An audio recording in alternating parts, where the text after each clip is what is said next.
Good morning. তোমরা সবাই কেমন আছো? আশা করি সবাই ভালো আছো, সুস্থ আছো। আমরাও খুব ভালো আছি। আজ দিনটা হলো মঙ্গলবার। সকাল সকাল ভিডিও শুরু করে দিয়েছি। মিঠিকে নিয়ে এখনই বেরাবো স্কুলে। তার আগে আমার ঘর দোর ঝাড়া পোছা করা সব কিছু কমপ্লিট হয়ে গেছে। ঝাড় দিয়ে মুছে বাসি কাজকর্ম সেরেই তারপরে বেরাবো। ও হ্যাঁ, আরেকটা কথা, ভিডিওটা তোমরা প্লিজ ওয়াচ করো। পুরো ফুল ভিডিও ওয়াচ করে নিও। বেশিক্ষণ না, আমি ছোটো ছোটোই ভিডিও দিই। আশা করি তোমাদের বিরক্ত করব না। তোমরা একটু দেখে নিও, তাহলে আমার ভিউজটা হয়ে যায়। আমি কিন্তু যারা আমার বন্ধু আছে ইউটিউবে, আমি কিন্তু সবার ভিডিও দেখার চেষ্টা করি। বেশিক্ষণ দেখি না, সত্যি কথা। নিজের কাজকর্ম করতে করতেই করি। কেননা হাউস ওয়াইফদের সম্ভব না যে পুরো ফুল ওয়াচ করা। 10-15 মিনিটের একটা ভিডিও ওয়াচ করে যতটুকু দরকার করে তারপরে বেরিয়ে যাই। তা যাই হোক, তা এখন মিঠিকে নিয়ে বেরিয়ে পড়েছি। তোমাদের হয়তো খুব বিরক্ত করলাম, তোমরা কিন্তু প্লিজ বিরক্ত হও না। এই দেখো, মিঠিকে নিয়ে এখন বেরিয়ে পড়েছি। এখন বেজে গেছে 9টা 10। আর এই রিক্সা দাদাকে আমি বলেই রেখেছিলাম, এখন দেখবে আমরা প্রায় সময় রিক্সা দাদাটার সাথেই যাচ্ছি। কেননা ওই দাদাকে বলাই ছিল যে পরীক্ষার কটা দিন দাদা তুমি একটু আমাদেরকে নিয়ে যেও। তাই উনি এখন নিয়ে যাচ্ছে ঘরের সামনে থেকেই। ওয়েদারটা না একদমই সকাল দিকে ভালো থাকছে না, হালকা রোদ উঠছে, কিন্তু ঠান্ডাটা আবার দেখছি কমে গেছে। তোমাদের ওখানে কেমন ঠান্ডা তোমরা কিন্তু জানিও। খুব একটা লাগছে না ঠান্ডা।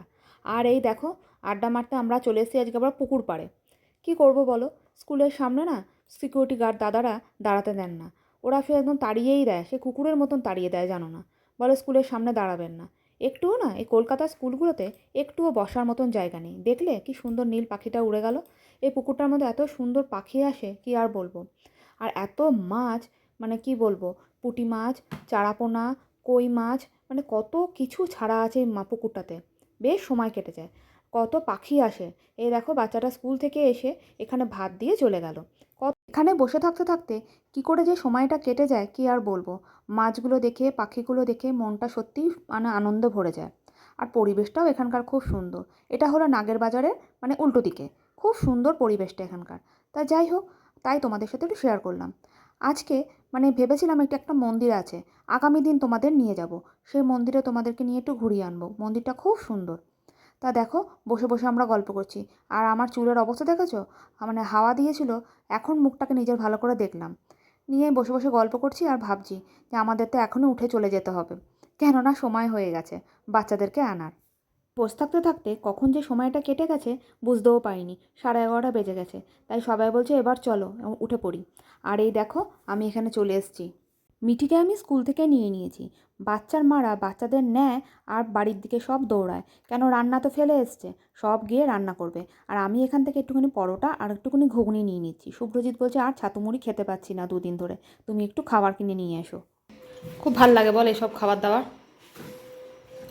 কেমন লাগে বল? বাইরের খাবার দাবার খুব ভালো লাগে বল? প্রতিদিন দিলে প্রতিদিন খাস বল? সত্যি কথা। কি রান্না করব স্কুল থেকে ভাবতে ভাবতেই আসছিলাম। তা করে নিয়েছি হলো মূলো শাক ভাজা, আর করেছি হলো পেঁয়াজ দিয়ে ডাল, আর করেছি হলো মাছের মাথা দিয়ে, কাতলা মাছের মাথা দিয়ে কুমড়ো আলুর তরকারি, আর ডিমের অমলেট ভেজে দেবো। গুনগুন চলে গেছে কলেজ। ও আর এসে খাবে কিনা জানি না, ও সেই খাবে রাত্রেবেলা। আর একটু খেয়ে দিয়ে রেস্ট নেবো, নিয়ে উঠে আবার মিঠিকে পড়াতে হবে। তা দেখো, রাত্রি 11টা বাজে এখন। মিঠি এখন বসে বসে টিভি দেখছে, আর গুনগুন ওই ঘরে পড়াশোনা করছে। আর শুভ্রজিৎ তো বেরিয়ে গেছে। তা আজকের জন্য ভিডিওটা এখানেই শেষ করছি। তোমাদের যদি ভালো লাগে তাহলে একটা like, comment, share and subscribe করতে একদমই ভুলো না। আর যারা এখনও ভাবছো সাবস্ক্রাইব করোনি, একটা সাবস্ক্রাইব করে দিও।